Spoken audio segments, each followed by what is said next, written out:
ช่วงนี้นอนเพลียแมลงนะคะบินแตกอยู่จนอยู่ค่ะทุกคนจ้ามาแต่ใส่กระดอกกระเดียนะคะก็เลยต้องหา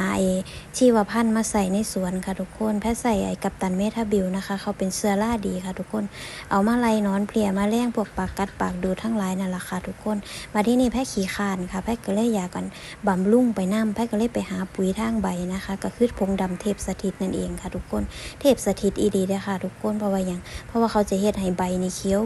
แล้วก็งามใบลำต้นแข็งแรงแล้วก็รากนี่ก็จะหา